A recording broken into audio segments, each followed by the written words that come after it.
Grant Dania now. It's Grant Dania. The gold lady this year. Oh my God, it's Grant Dania. And our mom, Chezzi Dania. She's really crazy. It's all true. It's All True, the podcast with Grant and Chezzi Dania.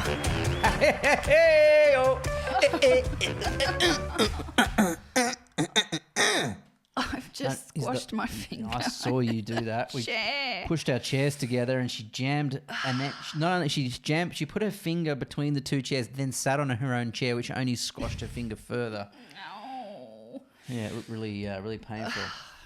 Really painful. Hi, Excellent George. visuals for our YouTube channel. If you want to go and see that, it was hilarious. Was it? That's our new member of our team, Underwater George, as he's now known. He's currently scuba diving off Fiji. He's just looking for Toilet wrecks. lock. Yeah, he loves it. Loves it. He's just off. He's having a look at fault lines of this world to try and predict when the next earthquake is going to happen. He's a geologist. That's what he does. Guys, I'm an audio nerd, and I don't think I have ever done a podcast without good quality audio. True. So I'm going to shut up for most of this because I hate bad audio. So I'm picturing myself listening to this going, you are an idiot. But I left the most important part of my audio gear down at your studio last time we caught up. Your butt plug? The butt plug and the USB plug. Ah, the USB plug. It's the thing that makes you sound really good, and so I'm using it now. The butt plug? Well, you know what's interesting? They put these new gadgets out without USB ports. So you've got to buy like these separate USB things. So it's an extra thing to worry about. You know, and they're going, oh man, it's the slimmest device and yeah, it's so small and minimalist. You go, bro, it doesn't come with anything. It's just a screen now. It has no USB ports. There's no DVD drives. Because I just love recording onto CD-ROMs, don't you? That was the thing. Old school, man. I just found a whole box of CDs like that you. Oh yeah, what kind of CDs? No, like the ones that you record onto. Yeah, old I just school. found them today. We put them in front of our children and then they'll think they're like for alien from another world. No, they think they're DVDs. Do you remember when we got into the car? It was someone else's car. Oh, it was Shauna who used to help us, Yeah, that's right, with our Shauna's socials. car. Yeah. Got into Shauna's car and my daughter goes, Dad, what is that? And it was the handle to wind down a window. She'd never seen one before. George doesn't even know what that is. Yeah, have you ever been in a car with that manual wind down window, bro? Well, I have. My pop has an old Brumby and it's got so much charm. I want myself a Brumby now, actually. It's Brumbies are a relic. Awesome. Yeah, they are cool. They are great cars. Yeah. Hey, don't feel like you can't chime in this episode, mate. Yeah, because I got something like really, really cool for today. Whoa. Yeah, because it's the... You've written a song? No, I haven't. It's the final episode for this season, okay? And Grant and I had a bit of a discussion the other day because I always look at my star signs, like, you know, when you read the newspaper and the magazines, and I always have a look and I say, oh, this week's going to be a good week. You've loved that since I've met you. Yeah. Like star signs are your life is based on. I know. I'm really into it. And so you know how I asked you the other day, George, when you were here, I said, oh, what star sign are you? And I ask people all the time, and Grant is kind of used to it now, but you do get a bit annoyed by it. But we're a bit different. I just hate hearing, you're Sagittarius. We're going to get along so well. And who sounds like that? That was an impression of you. You do make judgments based on people's star signs too. I do. I'm a Cancer, Chezzi. Yeah, I know. I picked that. Yeah. So what does Cancer mean, though? Exactly. Well, what does any of it mean? You know what? We're going to talk to. Let's get her on the phone now. Natasha. Jesus, the man who created all the star signs. Natasha Weber. She is brilliant. Like, I love her stuff. Natasha Weber. She's like one of Australia's biggest astrologers. And she is young, hip, not, you know, you guys probably don't. You know what's not hip? Saying the word hip. I know. Okay? No, you know. Get back into your car with your manual wind down windows. Go back to 1950. Years ago, I used to. Yeah, you take this. Hi, Chezzi. Hello. Bit Hi. rude. It's Chezzi here with Grant and also George. We are so excited. I'm trembling because I've been busting to talk to you for so long. Oh, wow. I'm so thrilled to be talking with you about astrology because I'm incredibly passionate about this subject. So I'm very happy to share what I know. Oh, and just take us back firstly, because the boys have absolutely no idea about you. You didn't set out to study astrology, did you? Well, it was interesting. I had a couple of other careers before studying astrology, and I did have this kind of epiphany when I had my first child. I knew I had to study something, and I just knew that it had to be something that I felt passionately about. And I literally couldn't eat or sleep for about 2 weeks. I was asking and praying for a sign. And then I ended up, I went into Channel 10 and I had a job there. And I said to the girls in the green room, look, I don't think I'm going to be doing the shows in September because I want to study and I'm thinking of studying astrology. And that's how I bumped into Karen Morgold there at the studios at the time. Karen Morgold, there's a name. Yes. Famous for doing the morning predictions. I don't know what you call them, forecast. What are they? Star signs for like, I don't know, 20 years or something. Yeah. I know. She was just gorgeous, wasn't she, with that beautiful golden hair and the voice. So my mother, my grandmother loved Karen. I loved Karen. So that's kind of how I got started on my path to study astrology. And that was about 20 years ago, over 20 years ago, actually. Wow. So did you always have an interest in it?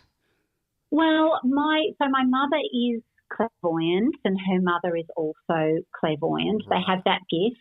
Yeah. So I've always been interested in these sorts of topics. And because this was kind of dinner table conversation, I've always been very open to astrology, to spirituality.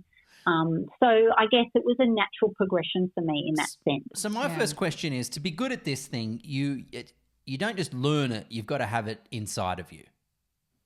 No, that's a really good question.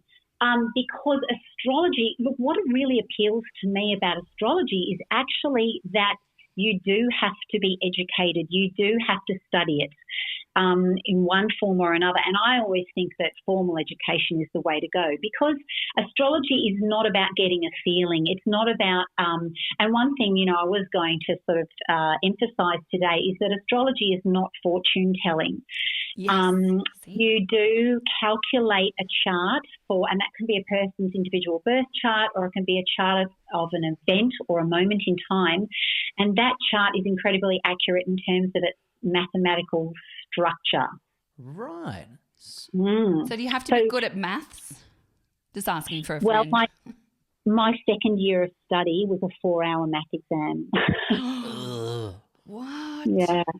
That rules me out. Yeah, George is out, I'm out. But it's a good point though because there's a mathematical side to it. So there is a real scientific. So it's like a periodical table sort of thing. There are elements. Periodical table. Is periodic table? What's the science thing?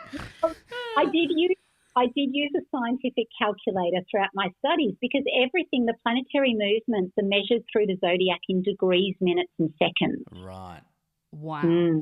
Okay, so to use another analogy, because my last one was shit, so you're kind of like a global sailor who reads weather patterns and moons and tides and how oceans move for their own advantage, and you kind of calculate sort of the same thing with stars and moons.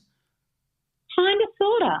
In a modern type of way, I suppose. I mean, yes, sailors and farmers and the ancients used to use astrology and track the stars. We're going back thousands of years because astrology originated since Babylonian times. So, they used the stars to navigate the waters and all sorts of things. So, in that way, yes. And let's also, the distinction between astronomy and astrology is very different. Yes, it is. Astrology is a little bit of astronomy in that we look at movements of the planets, but with astrology, we're aligning the planets with the zodiac. So astronomy doesn't recognise the zodiac. Even though the constellations are there, Western astrology is based on the tropical zodiac, which is based in seasons. Mm-hmm. Yes, if you meet an astronomer, which I have, and accidentally call them an astrologer, they... Ooh. Yeah, They take offence They to don't that? really. They don't dig that. No, I got a hard no when when I accidentally did that because I'm a buffoon and I don't know much. And yeah, I did that to one of them and wasn't that well received, to be honest. That's okay. I get that in reverse. I get, people assume I'm an astronomer and I have to correct them, and I'm not sure, sometimes their faces fall and other times their faces light up. I'd much prefer to meet an astrologer than an astronomer. Astronomers are pretty dry characters. Yeah, they sound like very sciencey heads. old, boring characters. Yeah. But I did meet. Actually, you know what it reminds me of? It reminds me of that scene from The Bachelor Bachelorette. when Abby Chatfield. Yeah. When she met the astrologer and he goes, oh, I'm an astronomer. And she goes, oh, that's great. I'm a Sagittarius. And Yes. and that went global. That went globally viral. It was huge. Really, it was big. it was a good wasn't it? But what's funny is that NASA sort of every couple of years comes out with this declaration of the 13th zodiac sign of Theicus. NASA has proclaimed that there is another constellation and we have a 13th zodiac sign, which means you are not the same zodiac sign that you thought you always were. But I think NASA doesn't recognise astrology and the zodiac really, so why are they having any say in this at all? Oh, That's good interesting. point. Yeah, because I have read that story going, you're not who you think you are, and I thought, oh, bloody hell, for all these years I thought I was a Virgo, and now I'm not a bloody Virgo. And I checked out, and I thought, well, this obviously the whole thing's a sham, and I got angry. But then you're right, they don't even buy into that. So why are they weighing into that debate? But I tell you what, about that debate, that constellation has always been there and astrologers have always known that a Theicus exists. But because our Western astrology is based in the seasons, so the equinoxes and the solstices, then that constellation, that additional constellation, it doesn't sort of weigh into our zodiac anyway. Yeah, right. So you are... So get back into your spaceships and piss off, you scientists. Get out of this. Is not your field of expertise. Go away. Hey, all right. So, Grant, you're dominating all the chat again because there's other people who aren't as quick to. Yeah. Can we have this fight after the podcast is over, please? Like normal? Because I've been so excited about this. You go. Okay, so all right, I want to talk about astrology. I don't want to talk about NASA and your astronomy stories. You can tell we've had a big day at home here, can't you? It's school holidays and I've been trying to pack stuff away. Yeah, and you have to I've witness got 4 this, Natasha. children. Normally we're more professional. You've got 4 children. How beautiful, though. You're blessed. We got 3. Yeah, I know. She's counting plus me. Grant, plus Grant. Oh. Yeah. Still blessed. So look, I always read my astrology, whenever I see there's certain people that I trust. So whenever I see, a newspaper with a particular, astrologer, I always read my stars. How accurate can those stars be? Yes. Well, you might be surprised to know that I believe that astrology is actually not the be-all and end-all because free will always plays its part. I don't think that you live this life without sort of experiencing the consequences of your choices. But that said, astrology itself, the astrology is never wrong. It's often the astrologer's interpretation that may be a bit off. So that's why it's so important, as you said, to find an astrologer that you resonate with. Yes. And the planets make you do things. They can dictate the possibilities and the energetic climate that you're working with and that's available to you. And then you choose how to navigate those opportunities, those challenges and circumstances.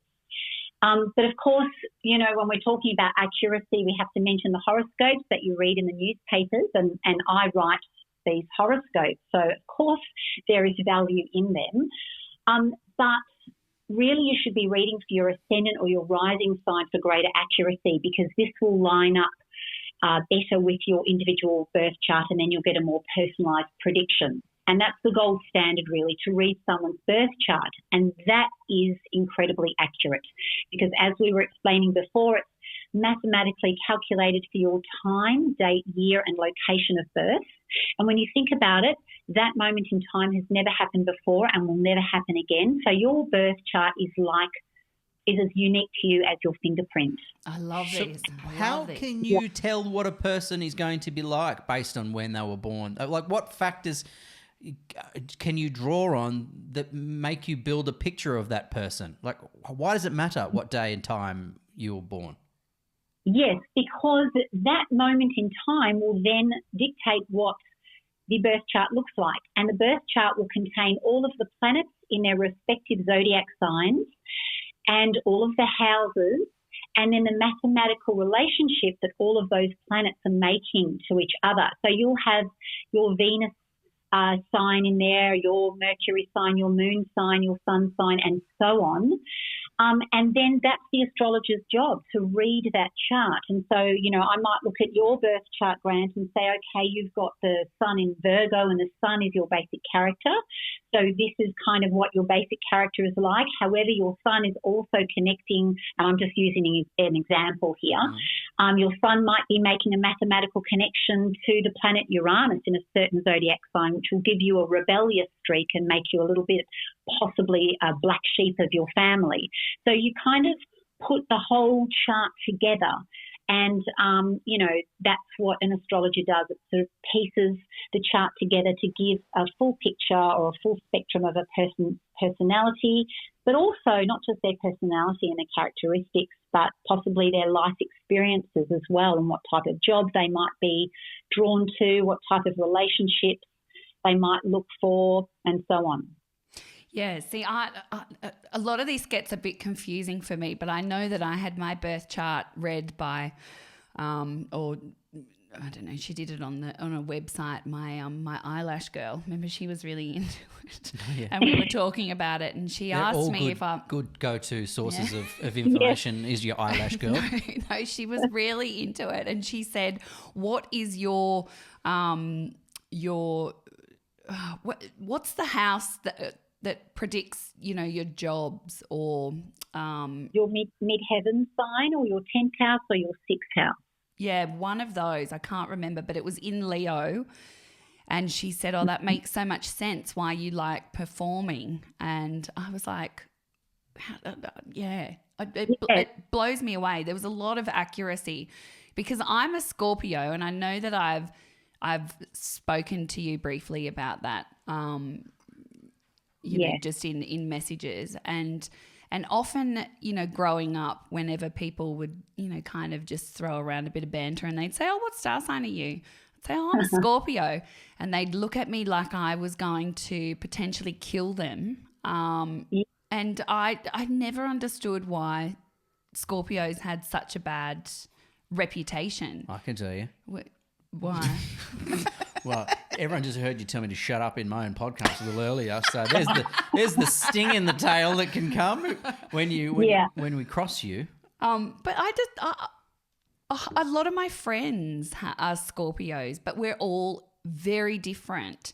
And I guess that comes down to the different houses and the different, you know, as you said, the birth charts and you know. So can some star signs naturally gravitate to others? Well, definitely, but I'd like to clear up, you know, poor old Scorpio's bad reputation, if I may. Thank you. Because they don't deserve it, but I can understand and I can explain where this all stems from. So every sign has a positive and a negative, but I don't even like to use those words really, but a light and a shadow, let's say, side to it. Love that. And this is where free will steps in, because you can choose to make good choices about which side you choose to express. And sometimes at different times you might choose both, because we're only human. But the light side of Scorpio is that once they're committed, they give their all, they're all in. So there's no wishy-washy middle ground for Scorpios. They're deeply passionate.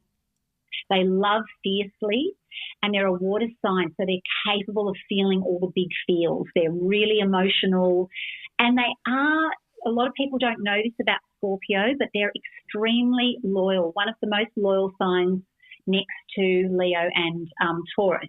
So they'll protect their clan and their loved ones with that famous stinger tail if need be.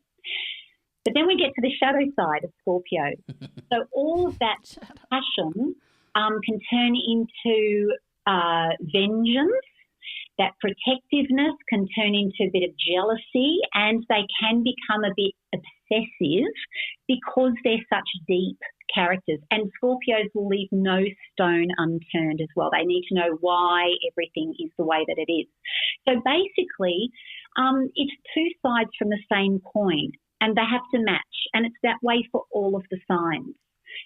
So, where Scorpio is deep and passionate, it applies the same level of intensity to all of its emotions and everything that it does.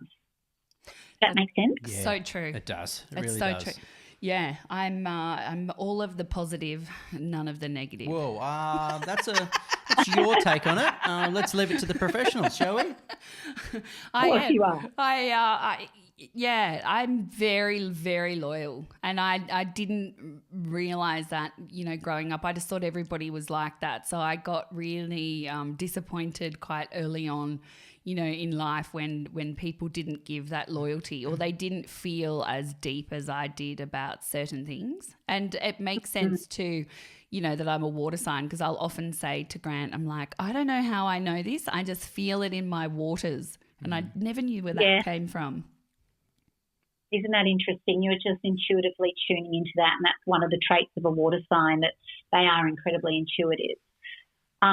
But you also be interesting to see your chart, Chezzi, because you might have a Scorpio sun, but you might have water elsewhere, possibly with your Venus sign or your rising sign, which would contribute, to those watery qualities and that depth of emotion. But then if you have a lot of air elsewhere, then that's going to provide your chart with a bit of balance. Right, I see. Mm. And so what about Virgo? This I feel like we're loading up on you today, Grant. Virgos are supposed to be very fastidious and a bit obsessive compulsive, aren't they, with the cleanliness and organisation? Yes. So, just... Is this an intervention? Has this just become an intervention that I was not aware of? Because I said to Grant earlier, because whenever people say, Grant's a Virgo, he must be so tidy, I think, yeah, he must be. But, you like things tidy, but I don't know if you're obsessive compulsive about... No, not obsessive compulsive. No. I don't think. Well, yes, this is a Virgo trait, that they're very meticulous. They have an incredible attention to detail. They're punctual. They're kind of fussy. They like things to be clean and neat and ordered and structured. Yep. But then again, Grant, you might have a moon sign that's a little bit more, prone to messiness and creativity. You might have a Pisces moon, for example, that sees your mess as sort of a creative area to come up with ideas and thoughts and so on. So everyone sort of sees it a little bit differently depending on what they've got in their chart. Oh, I can't like function that. if the house is messy. Even if it's your own mess. Chezzi's got ADHD, so nothing was ever clean, ever. Cupboard doors were left wide open, shit all over the floor. I'm very creative. And my system shuts down and it can't cope. It can't operate. It gets overwhelmed when it sees that. So, Yes. I've learnt to just suffer through it. Whatever. But yeah. Well, this is a Virgo where the Virgo and the Scorpio are kind of clashing, right? Because these are your sun signs. This is your basic character. And Virgo and Scorpio are typically not a match made in heaven. Whoa! What you're describing, but there's a but to this, so don't worry. But when I talk about relationship compatibility, I always tell people you've got to look beyond the sun signs. But everything works. So this may be where your sun signs are clashing, what you've just described. But obviously you've got a strong, loving relationship. So where's that coming from? So in that case, you'd be looking at, your Venus signs and how they're mathematically connecting in both your charts, because Venus is how we love and what we look for from a relationship and from a partner and how we are as partners. Whereas the Mars signs and how they are connecting in your chart, that's your sexuality and your desire, which is really important in a romantic relationship, you know, beyond the sun sign basic characters. And then the moon sign is really important because that's your emotional landscape and your emotional compatibility. So those things are almost more important than the sun sign compatibility when you're talking about a romantic relationship. Oh, I love this. I love this. We probably should have given you some of our birth times and stuff so that you feel can... like rather than hypothesizing, we probably should have given you specifics so we could do it for real. But obviously this is the last podcast of our season, and clearly the last podcast we'll do as husband and wife.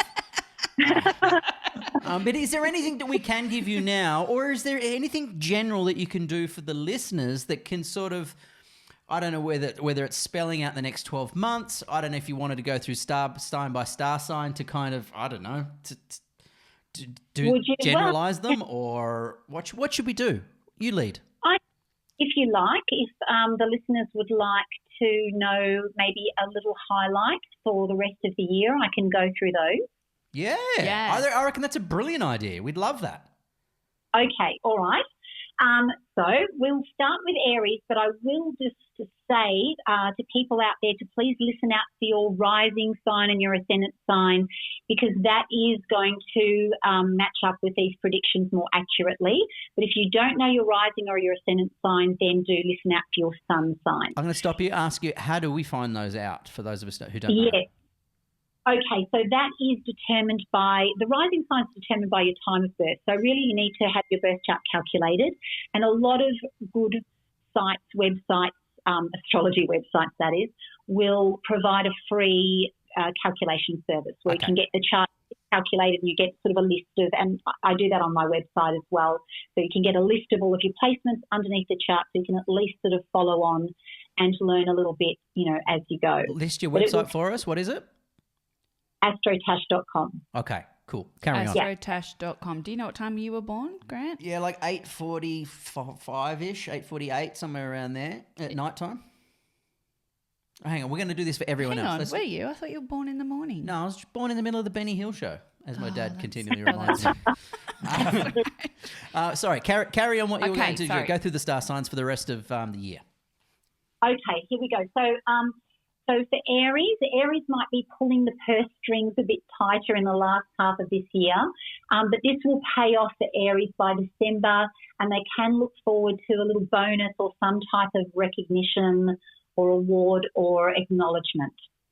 And nice. Taurus will be reevaluating work and money from October onwards, but it's important to ask yourself, Taurus, what you really value. Is it time with your family? And if that's so, then balance that with your professional efforts.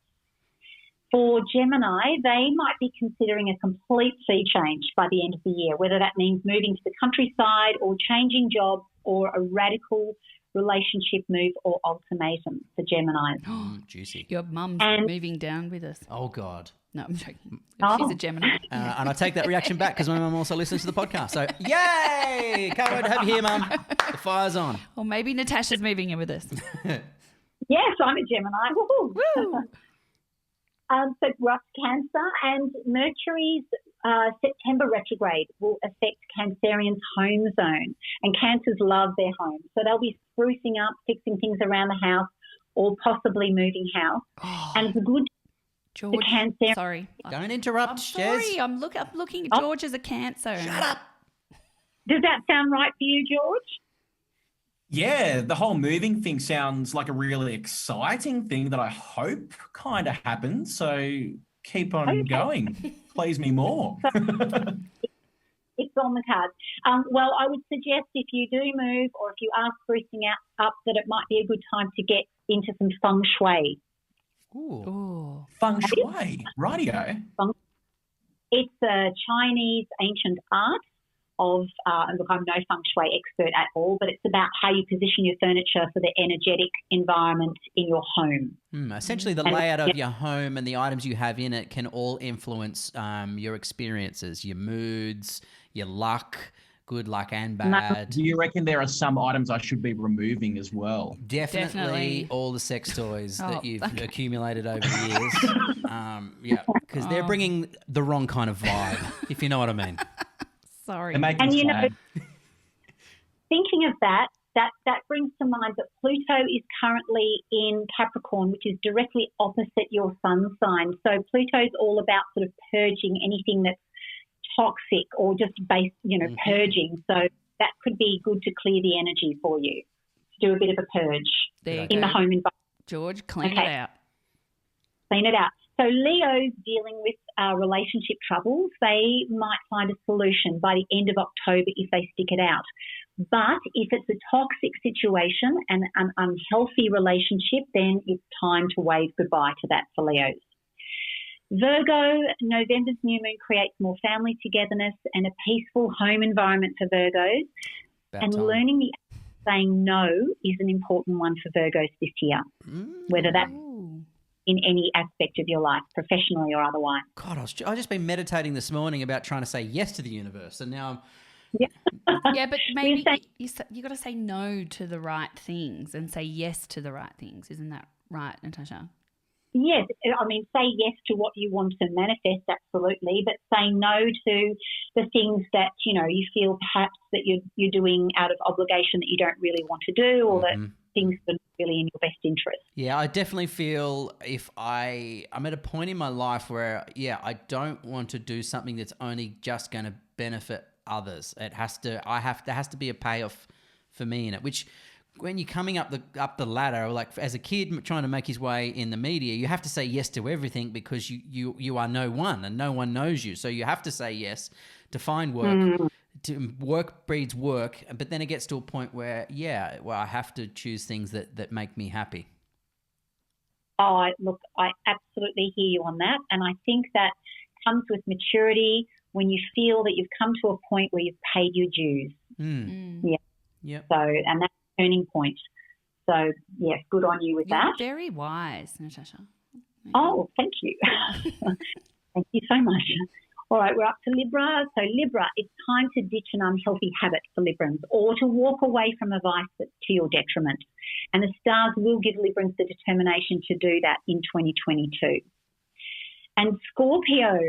So this is actually a really big year for Scorpios and Taurus, because we have the eclipses in these two signs in 2022. So transformation always begins as an inside job and then it manifests externally. And that might look something like a job change or an attitude shift towards relationships, but it's going to be the type of thing that affects your entire life. So it's huge. And just be extra careful with personal details at the end of the year to avoid scams. So protect your passwords and any sensitive information if you're a Scorpio. Oh, no. And I love it. It makes sense, doesn't it? Yeah. Oh, she's great with passwords. Every time I try and log into something, there's a new one. Does she ever write them down? Nope.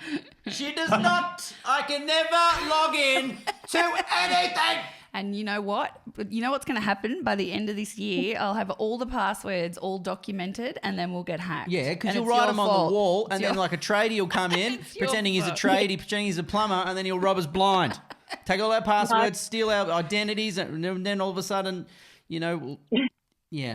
no, because your astrologer has told you otherwise, so you'll be onto it now, so you'll be fine. True. That's right. Yeah. Was that the All last right. one? No. Oh. God. Sorry. No. Sagittarius, you could resolve a health issue by November or at least get some concrete answers. And for some Saggies, December may up the ante in terms of love and relationship commitment. So some Sagittarians might be putting a ring on it or moving in together, that type of thing. And for Capricorn, September looks really promising for Capricorn's career, and emotional healing can be found in 2022 for Goats. So finally getting over an ex or addressing an emotional wound and finding forgiveness that allows you to move forward if you're a Capricorn. Aquarius may need to walk away from a stale ambition or a worn-out personal pattern. So Aquarian's motto should really be onwards and upwards in 2022. And for Pisces, November is a power month for Pisces, so they might get a stroke of luck in terms of work opportunities that benefit their lifestyle. There you go. I love this. Thank you I love this. so Hold much. Hold on. I just want to ask before you go. You're not going yet. I got to ask something too. I'll go second. 'cause I'm nice. Virgo. Oh, God. Shadow. Yeah, well, because you may have said it, but I didn't hear it. The shadow traits of a Virgo. Yeah. So, yes, and so Virgo shadow traits, I think the number one issue for Virgo is that they can be hypercritical, and not just of other people, because they can be super critical of other people and judgmental. This is the shadow trait. But this can also turn inwards, so they can be incredibly self-critical and hard on themselves. Guilty. So Virgo really need to kind of lighten up, not just on other people, but also on themselves. I'd say I'm very hard, fitting. really hard on myself. I just did a social post the other day where I'm doing some meditating to try and get, my racing mind under control, because I have a lot of negative self-talk that can be pretty savage. And, I'm appalled at the way I talk to myself, to be honest. And I don't really do that of others, but I'm really hard on myself. But I'm aware of it. So I've acknowledged it. I'm aware of it, which is sort of the first step in trying to heal some of that. And I'm a work in progress. And we all are a work in progress, and we're all dealing with the challenges in our charts, of course, and, those shadow sides that exist in all of us. So it's good that you're aware of that, Grant, and, just working on brushing up on the old self-talk and catching yourself when you're doing that, I suppose. So there you go. At least you're aware of it. That's good. Yeah, very hard to stop when you're in the moment, because something has happened and triggered you that leads you down that path, and you can't just actually. It's very difficult, near impossible, to go, oh, okay, I recognise I'm talking to myself savagely. I'll just stop. Yeah, it's very hard to do. You have to wait for that emotion to pass, move through you, and then meditating. So I'm starting the day with a mind that's less chaotic. Certainly helps. You strike me as someone who, and of course I don't know you personally, and we don't know anyone that we meet for the first time, we don't know them personally, so you can't really guess their sun sign or their moon sign or so on, but you're more likely to guess their ascendant or rising sign, because that's kind of their personality. But you do strike me as someone who's got a lot of fire in their chart, because you're quite quick to respond, and maybe even maybe your Mercury sign is in a fire sign, because you're very quick thinking. You come across that way, and Mercury rules our intellect and how we communicate. So what would not be quick thinking? Well, hence my job, obviously, for starters. Well, you are that would explain that. Someone with a Mercury in Taurus, like myself, but because you're very Taurus, quick thinking, though. I'm a Gemini, so it does balance that out, because Geminis are extremely quick thinking. However, with that Mercury in Taurus, it does provide a bit of a contradiction to that. And I always say in a birth chart, if there are contradictions, it can be a good thing, because it provides balance. You don't want to be all or nothing, all air or all fire, because that brings some issues in itself. So having some contradictions or some balance is a good thing. But yeah, my Mercury in Taurus, it does make, I'm slow. I'm a writer, and I'm so slow with writing my astrology content. Honestly, I could make so much more money if I was faster at what I did. But that is because I'm also it's that same coin, but the flip side of that same coin. So where I am slow, I'm also extremely thorough. Hence, yeah. So it's perfect work, but it takes a heck of a lot to get through it. And that does sound a bit like you too. Yeah, there's a touch of perfectionism over here as well. Yes, the perfectionism, and that is also, look, that's a strength, and it can be a detriment to Virgo, because Virgo is the sign of the perfectionist. And, I've got a bit of Virgo in my chart, so I absolutely admire that. So it doesn't spring to mind as being a flaw, because it's something that I really I look up to, and I try to cultivate in myself and my own work. But it can, of course, when you don't achieve perfection, then that's what turns into the self-criticism and being hard on yourself. Yeah, I think it's very hard. It has to be a perfect outcome for it to be seen as successful for me. So anything less than the best is a failure, which is not a great way to live. It's not an enjoyable state of mind to be in. Yes, but you're aware of it. So, as you said, you can work towards acceptance. Acceptance would be a good one for you, and also letting go and letting flow a little bit. Yeah. Oh, I like that. Letting go and letting flow. You work, very mathematically, as you said at the start, and, our birth charts, set up our life story, our life picture, our future forecast, if you like, and they're currently, where the moons are and the planets are sitting. You read those to determine, the star signs. Are there other influences that can change that, though? Like, the vibration of the Earth at the moment, that we've got natural disasters, there's the war in the Ukraine, there's just a lot of heavy situations going on. Can they also influence people's star signs, not just the mathematical charts? But maybe they are because of the mathematical charts. Yeah. Yes. So the mathematical charts are the horoscopes, or they just reveal the astrology. And of course, the astrology affects world events, politics, and also, how we experience things personally.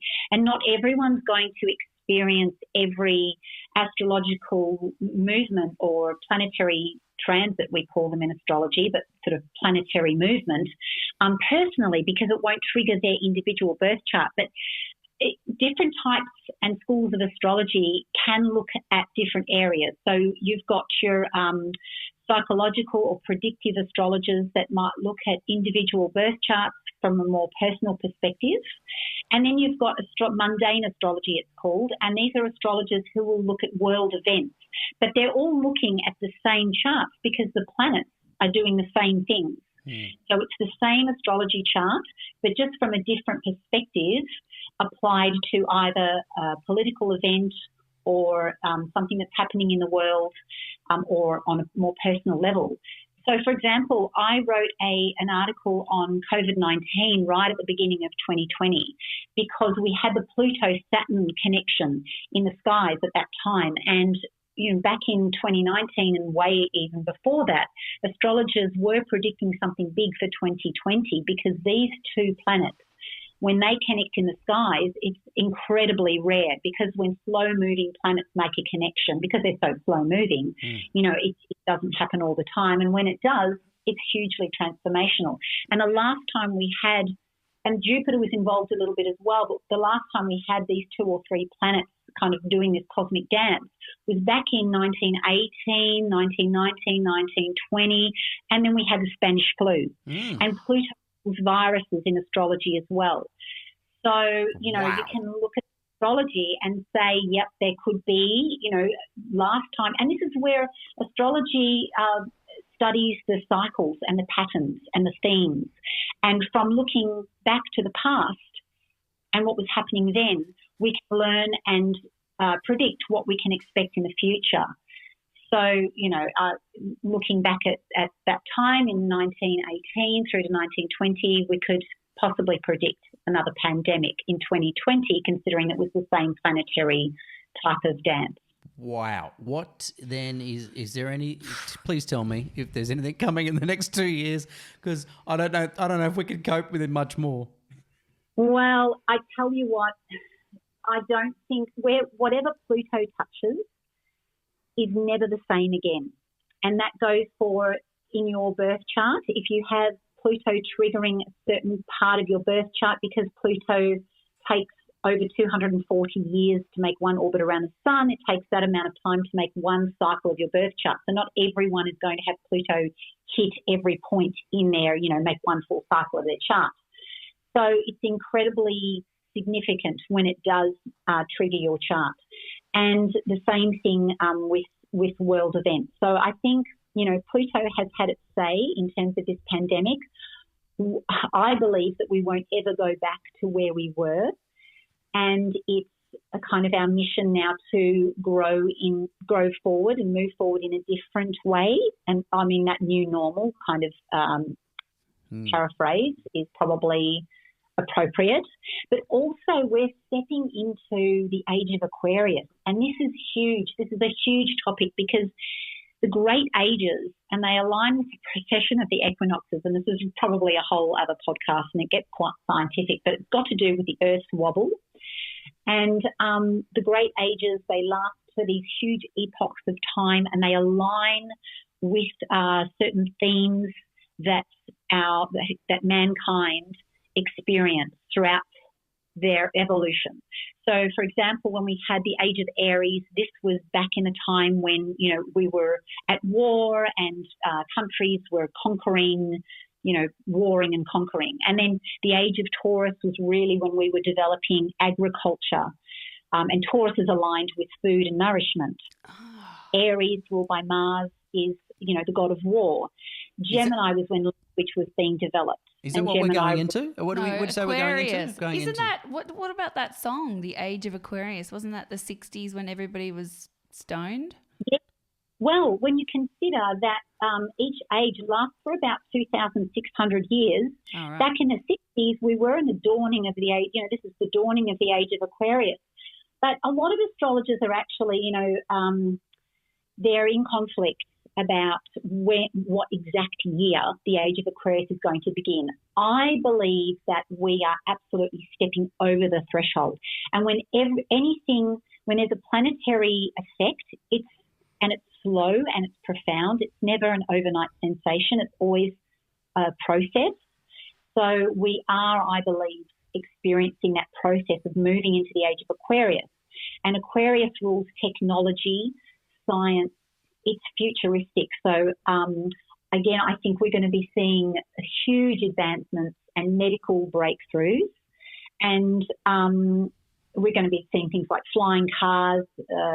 Petrol is probably on the way out, considering the way that prices are going. This is all stepping towards this transformational time that we're moving towards the Age of Aquarius, in my opinion. Wow. That's cool. I hope we find a cure for cancer. I wouldn't. Yes, I think so. Yeah. I wouldn't. Yeah. Yeah. Wow. Yes. That's so cool. You must feel so powerful because you can kind of meet people and I don't know, give them a quick assessment. It's a cool party trick. It is. Well, I can't help but kind of assess somebody according to what I think their astrology is. When I meet them, it's my natural inclination to try and sum them up astrologically, but might not necessarily tell them what I'm thinking. Yeah. Do you have any kind of signs, that you don't really get on with, or do you, that you try to steer clear of? Oh, I don't know if I want to say. Well, if you don't want to say, should anyone ever make a decision on a relationship based on their star sign? Is that fair? Well, again, I would always say don't do it. Look at your Venus, Mars and Moon signs before you cut out a whole group of people. Let's face it, it's hard enough to find love as it is, so you don't want to be cutting anybody out based on their sun sign. I don't think that's practical, and I do think that there's a lot more to it. So, folks, if you're out there and you don't get along well with Pisces, and then maybe look to their before you cut them out, then look at their Venus and Mars and Moon sign. Okay. Yeah, that's great. So George is Cancerian, and he's looking for love.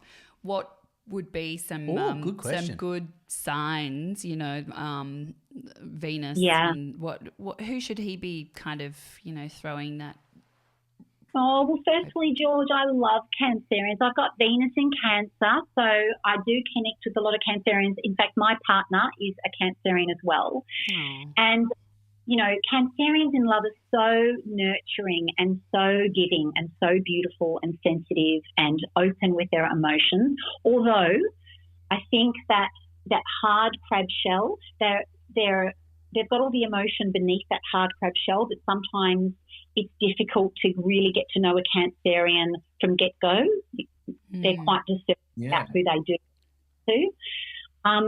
So, George, I would suggest another water sign for you is a no-brainer, someone like a Scorpio or a Pisces, because being a water sign, you'll have that emotional compatibility, and especially for you, that's really important. And then it's interesting because Capricorn sits directly opposite Cancer on the zodiac wheel. So there can be a bit of tension, the tension of opposites. But when it comes to if you're attracted to members of the opposite sex or whatever gender you're attracted to, then it can be that sort of case of opposites attracting. So it can work to your advantage. But generally speaking, yes. So maybe Capricorns, and they'll provide a bit of balance for you as well. Scorpios or Pisces. Love that. So, George, you need to put that on your Tinder profile, okay? Yeah. Well, that's it. What about an attraction to a blow-up doll? Yeah. That's another podcast. Yeah. Well, Natasha, you are amazing. I love looking at your, I love everything that you do. And thank you so much for your time today. I'm going to go and do my birth chart when we finish this. I'm going to do Grant's as well. Well, now that I know we're incompatible, I've got a lot of work to do. Separate accounts, inform the lawyers, change me passwords. Well, it's been such a pleasure. I've had a ball speaking with both of you, and give me a call once you've done your birth chart, or if you have any trouble, just reach out and we'll talk. We'll do. More. Just give us your website one more time for anyone who would like to sort of follow up and go further with you. Thank you. It's astrotash.com. And Astrotash. also Instagram and Facebook? Yes, at Astrotash. Oh, that's nice and easy, isn't it? Yep. Well, thank you so much for your time. That was really cool. Yeah, love that. Thank you. My pleasure. My pleasure. Thank you so much, guys. Take care. All the Okay, best. Bye. Thank you. Mate. Astrotash, hey? Yeah, I love astrology. So I'm going to do birth charts. I'm going to do everybody in the house's birth charts and work out what's going on. Yeah. I think we need to just focus a little bit more on George just for a sec, mate. I don't think you can afford to be that picky, to be honest. I think as long as they got a pulse, brother, just go for it. Doesn't matter. Yeah. Who cares? That's exactly You're 21. right. You don't need to fall in love forever, mate. Just have a good time right now. That's all you're Isn't looking that funny, for. though? If she hadn't have said that she had a partner, I actually did feel a connection with her. But anyway, that's I fine. felt that. I've got to be honest. I felt that. Our 20 seconds of dialogue exchange, it was heated, for sure. It's so confusing, all that stuff. You got this sign in you, It's and that very sign in you, and scientific. that sign in you. See, that's why I said to you, it's not just heebie-jeebie stuff that people make up. It's actually I believe in it. I do. I just don't understand it. When she said find one that resonates you, find someone who does forecast. What do you call them? Yeah, zodiac right. signs, and then you'll find one that you'll go, oh, I get that, or that's exactly what I'm going through, or that's the week I did have. I found one of them once, and it would just come through to me in an SMS. Oh, I set that up for you. Yeah, remember? and they were always bang on. Yeah. And I was like, holy smokes. But I've read other people's ones and I get nothing. I see nothing. I hear nothing for me. I go, that's not me. So obviously she's right. It's the individual's interpretation of the star sign can be a massive influence as to whether it works for you or not. But I used to listen to Karen Morgold. Like, I love her. Virgo, she's amazing. Yeah. Today, this week, Yeah. you'll have a challenge at work, but breathe through it. It'll all be okay. Yeah, and none of that ever resonated with me, but I just loved her voice. She was mesmerizing. Yeah, I really loved her. But Astrotash, Natasha, who we just spoke to, I love her stuff. You can follow her on Instagram and she talks about, and I don't understand it all. I need to get a bit more up on it, but it's like, this week we've got the Mercury retrograde I meant to ask about what that was. Anyway. Oh, yeah. That's one where people can get a little bit crazy, isn't it? Oh. Yeah. Like And full so moons and stuff? and I love all that stuff, but it is scientific. So it's good. I like it. But we do need to go and do our birth chart. We have had a whacked out series this Oh, series. we have season. Oh my God. We have. We've covered some really gnarly ground. We have. Look, we never set off with the intention to go to the places that we've gone to in this series. It's season. Whatever. But do you know what? I realised, how you and I were talking about it. It's actually like all this spiritual stuff has been over 2 seasons. Has it? Yeah, I thought it was 1, but it's actually 2. What are we going to do next series? I don't know. Season. Well, can I just bring something to the table? I received a message about a week back from a lady by the name of Ellie. So I'm just going to read something for you very quickly. Mm-hmm. Tonight, I was at a send-off. So there is 110, maybe more employees, a few wives, girlfriends, but mostly current and a couple of retired people. All the formalities are out of the way and the music is pumping. People are getting merry. I don't drink, so just chatting around a table and Stacey's mum starts playing. And normally this song would not mean anything to me, right? But now I know better, so I chuckle to myself. Next table over, the whole table starts singing your version word for word. What? All young guys and a couple of girls. The chorus hits. The place effing erupts. Everybody, and I mean everybody, was at the top of their lungs singing horse lips on a penis. Mixed demographic everywhere, from 70-year-olds down to guys and girls in their early 20s. It was such a brilliant thing to see. My stomach still hurts from laughing. That's from Ellie, one of our listeners. That's amazing. And did she... I think I read this, and she said she's from an different one. Oh, okay. Was it a Different one. Yeah. Yeah, hold on. So there's I'll another pull it one? up. So the one... No, that's the same one. No. Yeah, I It's think different. we might be talking about the same person. Yeah. Ellie. This was From quite a guarded kind of industry as well Yeah. that we can't disclose on this podcast. A very important industry of people Yes, that are okay, yeah. respected and they are very helpful ensuring that our communities are safe.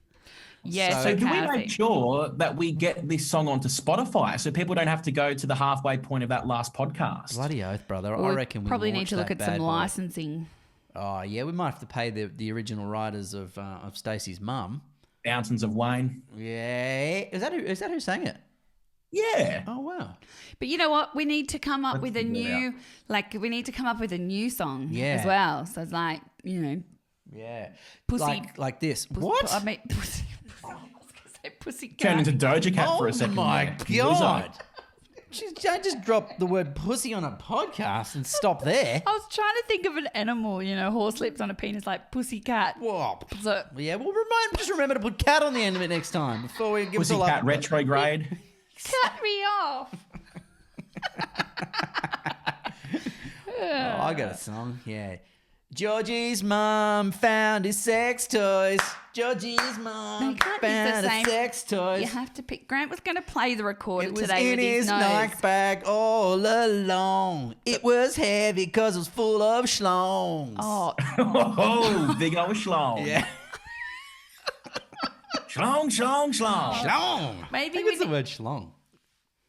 Nah. Great word. You know Every what? consonant. I promise that next season I will not refer to the sex toys. I probably have overused that a little bit. I think this we've series. evolved, haven't we? We've become quite Evolved. Do you know how highbrow. hard it was? How hard I had to concentrate to not say Uranus in that last fucking 40-minute interview? I know, but everybody who watches the YouTube channel, they're like, and we get occasionally comments that people are like, oh my gosh, Grant's facial's in that. Like you can tell that he's a big kid, or Grant, stop playing with your microphone. Grant, and that, yeah, and it's so true. Your facial expression, I can just imagine it when she said, it's Uranus, isn't it? She said something even different to Uranus. It was like a third interpretation of the word I'd never heard before. I was like, Uranus. Uranus. Uranus. Uranus. That's exactly what she said. I think that's what it was. Yeah. And I was like, oh, nice twist. And I was like, please. But they don't call it Uranus When they anymore. were It's like- talking about like us and our sexual compatibility, I was hoping she was going to say it's because you got Uranus in your third moon or something. That's all I could think of. Like when she starts talking about bloody retrogrades and Well, she didn't talk about that. Stop playing with your microphone. I'm playing with my fucking microphone if I want to. You can tell it's the end of the season, can't you? Oh my gosh, we got some really cool chats for net. Have we got any highlights we can play for this series? This season has been really, really good fun. We might have like some old promos there. Like if we just wanted to sort of just think back and just reminisce. we got any? To be this incredible, adaptable, survivable. We can live in cold temperatures, hot temperatures. Everything about the human system has evolved to be an absolute perfect machine. Yeah. Why has evolution not managed to take out the pain of death? To some degree, our brains try to do that. There's lots of protection mechanisms that can kick in when we're going through really tough things, and some people try to avoid their feelings and bury them and can be really good at it for a while. And there are other things they might do. They might mask it. They might take up things that they shouldn't. You know, I think we're all guilty of trying to drink away our troubles, thinking that that's a totally socially appropriate response. I loved that. I have no idea what that episode was about. It was Yana Firestone, remember? When a book falls at your feet. That was a cool episode, wasn't it? We've had some great episodes. Like, I asked a question about George. Can dead people see him masturbate? They're all seeing and all knowing, but trust me, that's not their focus. oh my God. Thank goodness. Go for it, George. Go for it, George. Like, to see you. This is so funny because we've not prepared any of this, and that was last season. We're just pulling this off up. I got to play that sound effect so people know when we're stopping, and now we're playing like a highlight. Well, it hasn't been prepared earlier, so we're. You said you'd be good to roll with this. I never once said. And then there was the time we met the people important in my life. That's last season. Was that last season? Yes. Oh, I won't push that button then. Oh my God. George wrote a song that's gone global. Like the whole workforce is singing on the dance floor, and we can't even like get a couple of promos from this season up in this podcast. Is that how technically inept we are? Look, here you go. Hey, Okay, stop. so Play me I think. can't go that fast. Okay, so today Good start. Yeah, thanks. I was trying to think about how to broach this. So we're parents of 3. No way. Yeah, I know. Oh, shocker. This is not We're parents of 3 girls. It's going to be a long fucking episode.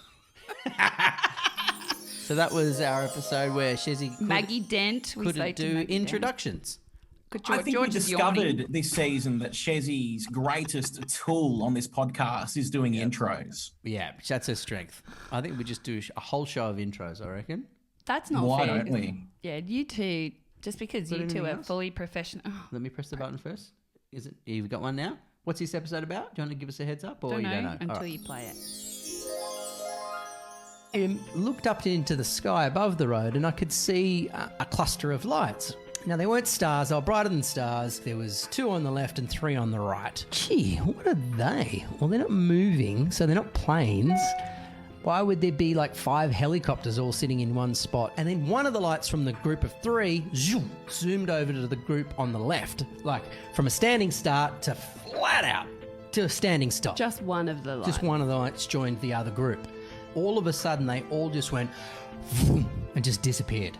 Like they just took off away from us at a speed that is not possible again on this planet in this current time. We can't do that. Whatever I just saw, that's not possible. And I was like, I think I've just seen something from another world. I think I've seen a UFO. I remember it clear as day. No, I was fascinated, not frightened. The fact that they went away helped rather than come closer. It's all.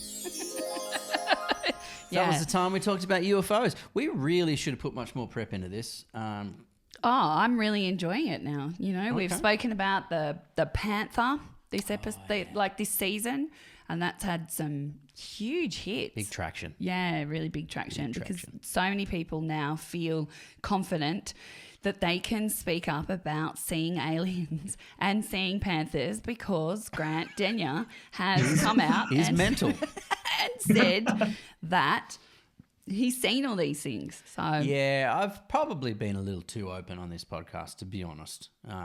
Yeah.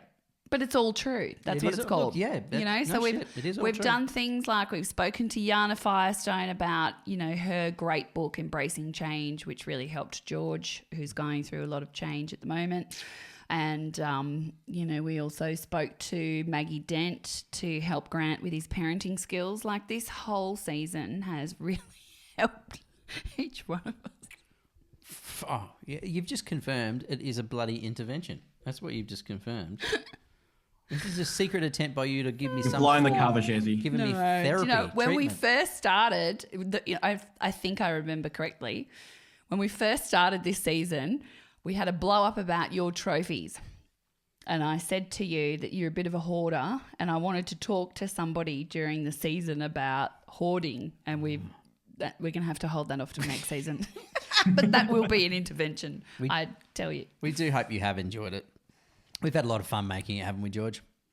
We have so much fun. This is the highlight of my week. We catch up once a week, and we in radio and TV, we get a run list. We get a sheet saying exactly what we're going to talk about. We've got questions written down. No, like we hit record and we just dribble and dribble and dribble some more. Yep. You can go for big podcast awards. You can go for the best and biggest podcast awards, but I think we should go for the loosest podcast award because we would excel in that category. Laziest podcast, maybe? I don't know what we're talking about when I literally walk in here. That is no joke. How you wanted to have it that way. is how I decided I wanted to do it. So bear with call us. me Look, lazy. we won't ever promise to be the slickest. We won't ever promise to be the best. We won't ever promise to be the most informative, and we'll never promise to make you smarter. But occasionally, I hope you've found some fun in it. I hope you've had a giggle. I hope you've found something that maybe has just healed a little wound inside you, because we went there.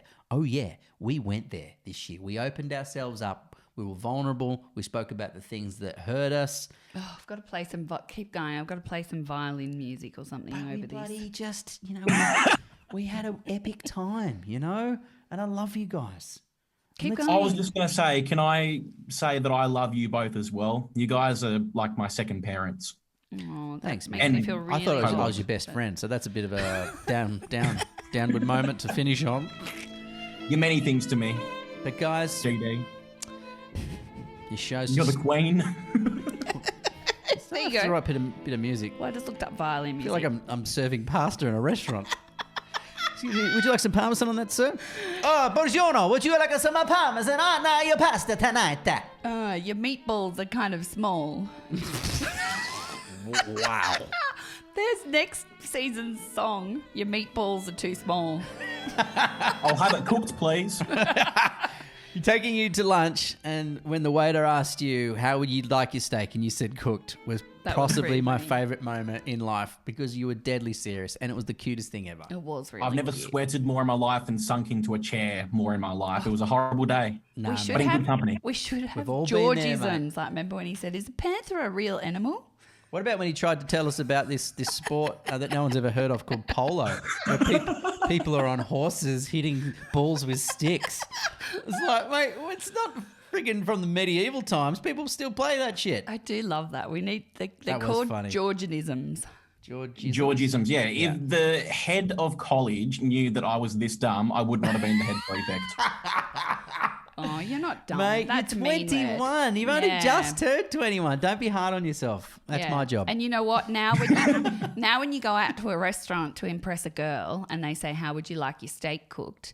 You're not going to say, I want it cooked. You say, like, medium well. And so we taught you that. The next step for me is actually learning what well done and medium rare and all those things mean, because I know the words, I don't know what they actually mean. So that's next season's problem, right? Don't ever order anything medium rare if you don't like bloody meat. As long as it's cooked. How can we expand? How can we expand George in many ways? Make him not just worldly about what he eats and what and the various sports that are out there. I think we need to send him on assignment. Yes, it's exactly what I was thinking. Thank you. And maybe because there has been a bit of a sexual bent to No, we're to not going to things. send him something where dangerous. That's not fair. No, like a brothel or something. That's Oh my gross. god, that's gross. I wasn't. Well, they won't let me record for starters. I've already tried. Oh, right. No, we should send him out. I don't know, like, we'll have to think about it a bit. Actually, maybe on the streets. Oh, no, because he's got a job there. I really want to hear you on a date. I really want you to record with consent. It doesn't have to be the whole thing. Just say, hey, I do this podcast. Is it okay if I just record like the next No, that's 3 just- minutes? That's weird Yeah, on a maybe real it is. date. What about if we throw it Don't out there? consider that a challenge. I will put together some microphones, wire ourselves up, and I promise You you, don't need to go that hardcore. Just use I the will voice app. record. Yeah, I'll just get the voice phone memo. out, sit it on the table, and I will record a date for the It's All True podcast. We don't have to name names. The person must give consent. I want this to be, all above board. But I feel like we're traveling with you along this personal exploration, this personal journey of yours as you expand your soul and your mind and your experiences. And I feel like I just kind of want more. I want to be there. What be about like a proud boy? What about if we send him out and he does some vox pops at a rodeo? I think he should ride the bull. I think stuff box pops. Get him on that big nutted thing. Absolutely. I'll jump on a bull. You know, I interviewed a cow the other day for work. How'd that go? It was... Was it really moving? Terrible content. Yes. It was Cow Appreciation Day, and I spoke to a bull on the phone who had a very similar voice to me. Well, that's not a cow. That's not a cow. Yeah, but I was going to call up and I was like, hey, I want to talk to your wife who's a cow. And he's like, don't you dare call my wife a cow. And then we followed it up with a bit of Keep On Moving by 5. That's good. How's that song go? Yeah, but we need to remember that George actually has a really recognisable and respectable job in what he does in Public his area. broadcasting. So where's the closest area that you don't broadcast to that we could send you to? And No, we're not going to put him in harm's way or damage his reputation. No, but I just mean if we send him out with a microphone. Right. Well, I do stuff across Australia on the weekend. Oh, bloody hell. All What right. if we just is it experiments like just stand him out the side on top of a hill in a storm holding an umbrella to see if he can get struck by lightning? Like those kind of experiments? No, Dumb you know ways what? to die. We will come up with something because we can actually call people and then we'll watch you. Yes, we'll call a restaurant and we'll try and get him to order a meal. Anyway, We're going to teach you. We're anyway, going to come up with we're something. It's going to be fun. Yeah. Please come. Are we coming back? Yeah. Oh, Yeah, we're coming back, are we? well, we'll see. If the reviews are good. Oh, that's a good point. Yeah. Need to get them reviews in. Yeah. Because that's how we're judged. That's how we're evaluated. Like, we're on the Nova platform now, and basically whether we remain on air and the podcast, as you know, is whether, we got 5 stars. Is that what happens on there? Yes, Is it like an Uber? Yes. Give us 5 stars. 5 stars. Even if you've written a review before, write another one. Yeah. Or tell your friends. Just start telling everybody. Start sharing it on Facebook. You know what? If you listen to a radio station, especially George's, and they put up a post or something, just tag, hashtag It's All True Podcast. Let's just start a revolution to just blow Get these billboards happening. Yeah. Yes. Hire a plane and write It's All True in the sky. Yes. In smoke. And, and we should give away a prize. Yeah, to the $1 million. $1 million. Yes. You know Yeah. what? No, because somebody might hit us up. Imagine if they do hire a plane and then they do It's All True podcast. Anyway, just go out there, just spread the word, take some visuals, share it with us and we'll pop it up on our socials. Like the bigger the better.